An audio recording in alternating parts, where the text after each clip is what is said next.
Miss হবে না আপনার পছন্দের টিভি শো। দেখুন জি5 অ্যাপে একদম ফ্রি। শ্রী ডিসিশন নিয়েছে এখানেও জয়েন করবে না, তার মানে এবার আমাকে শুরু করতে হবে game plan 2। May I come in? Please please. Good morning Raj. Morning. কি হয়েছে রাজ, সকাল সকাল মুখটা এইভাবে শুকিয়ে আছে কেন? মনে হচ্ছে কাল রাতে অনেক কিছু ঘটে গেছে। সকাল থেকে ব্রেকফাস্টও করা হয়নি, ঠিক বললাম তো? কিছু খাওয়া হয়নি। রাজ, আমি ভালো করেই বুঝতে পারছি শ্রীয়ের সাথে তোমার ঝগড়া আছে। ওর চাকরিটা করবে না বলেছে, তাই তো?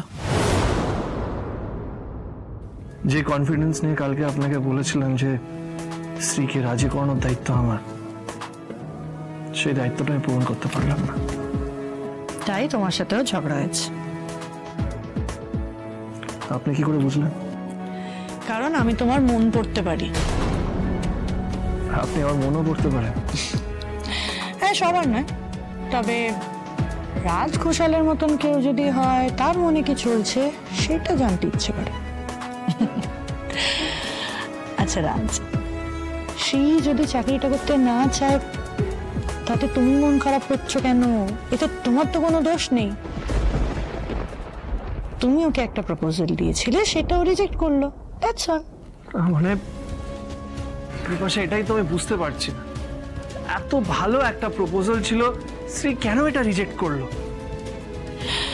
ছাড়ো না, দেখো সবারই নিজের মতন বাঁচার অধিকার আছে।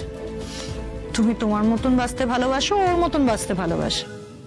তুমি তোমার মতন থাকো, ওর মতন থাকো, কিন্তু অসুবিধা কি? আসবো ম্যাডাম? হ্যাঁ এসো, এখানে রাখো। রাজ, খাবারটা খাও।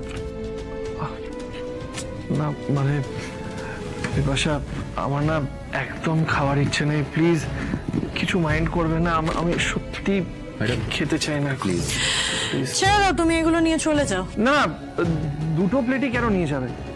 আপনি খেয়ে নিন। না খেয়ে যখন থাকা যায় তখন খাবার দরকার কি? প্লিজ এরকম করবেন না, আপনার শরীর খারাপ হয়ে যাবে, প্লিজ। শরীর তো তোমারও খারাপ হতে পারে।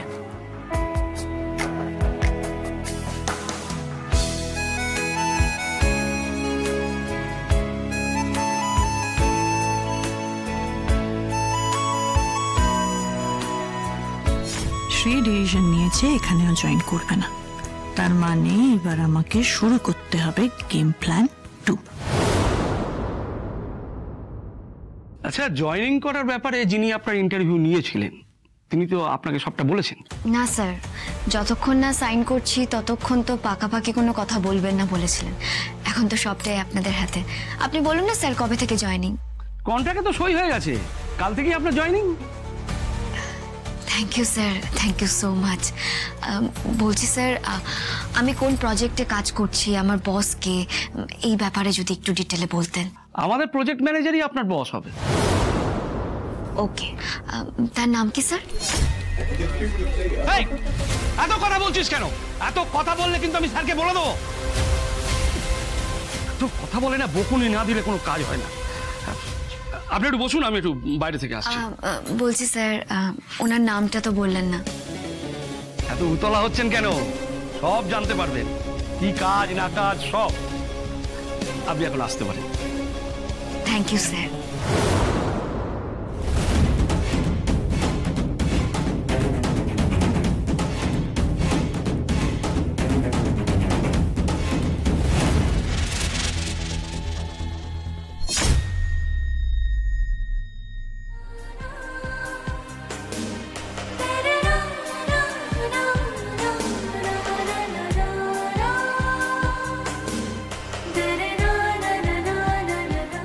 থ্যাঙ্কস।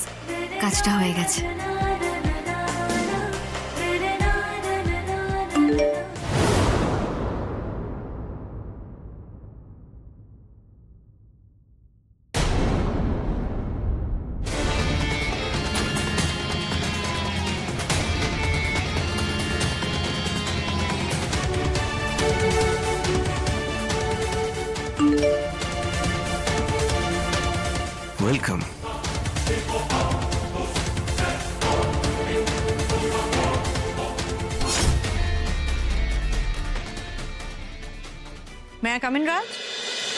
প্লিজ প্লিজ আসুন। মানে বারবার আপনি যে কেন জিজ্ঞেস করেন আমি এটাই বুঝতে পারি না। এটা আপনার অফিস, আপনি এই কোম্পানির ওনার, যখন ইচ্ছে আপনি আসবেন। হ্যাঁ আমি মানছি আমি এই কোম্পানির ওনার, বাট কেবিনটা তোমার, আর তুমি নতুন প্রজেক্টের ম্যানেজার। হ্যাঁ, প্রজেক্ট নিয়ে ব্যস্ত থাকতেই পারো, রাইট? না মানে সেরকম কিছু না, বলুন আমি কি করতে পারি। আচ্ছা রাজ, আমাদেরকে একদিনের জন্য বাইরে যেতে হতে পারে। হ্যাঁ, একদিনের জন্য? মানে কোথায়, কেন? কেন মানে কাজের জন্য, আর কেন? আরো 1-2 জন থাকবে। মানে আমাকে একটু ক্লিয়ারলি বোঝাবেন ব্যাপারটা। মানে বাড়ির সবার সাথে তো ডিসকাস করতে হবে, শ্রীকে জানাতে হবে, একটু যদি। শ্রী তোমাকে সবকিছু জানায় না রাজ, তুমি ওকে সবকিছু কেন জানাবে? না মানে এইসব ব্যাপার নিয়ে আমি শ্রীয়ের সাথে কোনো ভুল বোঝাবুঝি চাইছি না। আর তাছাড়া বাইরে যাব, বাড়ির লোকজনের সাথে তো আলোচনা করতেই হবে। আচ্ছা বলছিলাম, যাওয়ার আগে এই আলোচনা করার সময়টা পাবো তো? আজকে রাতটা সময় আছে, কাল সকালে আমরা বেরোবো। কালকেই বেরোবো? হ্যাঁ রাজ, কাল আমরা বেরোবো আর পরশু হয়তো ব্যাক করবো। মানে নাইট স্টে করতে হবে? হ্যাঁ of course. I really sorry Bipasha, আমি না নাইট স্টে করতে পারবো না, মানে খুব বড় প্রবলেম হয়ে যাবে। আসলে আমারও কিছু দায়িত্ব আছে যেগুলো আমাকে পালন করতে হয়। বাড়িতে যদি একদমই সময় না দিই তাহলে অসুবিধা হয়ে যাবে। রাজ, তোমাকে একটা কথা বলি, সারা বছর তুমি তোমার ফ্যামিলির রেসপন্সিবিলিটি নাও, বাট এই কোম্পানিতেও তোমার একটা রেসপন্সিবিলিটি আছে। তুমি কেরানির কাজ করছো না যে তোমার 9 to 5 এর জব হবে, তুমি একটা কর্পোরেট ওয়ার্ল্ডে কাজ করছো, তুমি এত বড় প্রজেক্টের প্রজেক্ট ম্যানেজার, সো তোমার একটা রেসপন্সিবিলিটি আছে। আর কর্পোরেট ওয়ার্ল্ডে সামটাইমস শিডিউলের বাইরে গিয়ে আমাদেরকে কাজ করতে হয়, আর সেটা তোমার বাড়ির লোকজনকে বুঝতে হবে। আমি বুঝতে পারছি, কিন্তু বিপাশা। আমি বুঝতে পারছি রাজ, তুমি শ্রীকে নিয়ে টেনশন করছো যে একটা রাতও তোমাকে ছাড়া কি করে থাকবে। বাট রাজ, শ্রী কল সেন্টারে কাজ করতো, রাতের পর রাত ওখানে চাকরি করেছে, তুমিও ওর জন্য ওয়েট করতে। একদিন যদি শ্রী তোমার জন্য ওয়েট করে, এতে প্রবলেম কোথায়?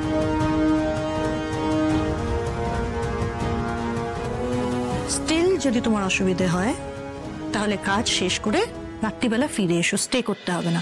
বাট কাল সকালে আমাদেরকে বেরোতে হবে, দেরি করলে চলবে না। একদম একদম, আমরা কাল সকালেই বেরিয়ে যাব, আর যে কথাটা হলো রাতের মধ্যে আমি ফিরে আসবো। Okay, thank you, thank you.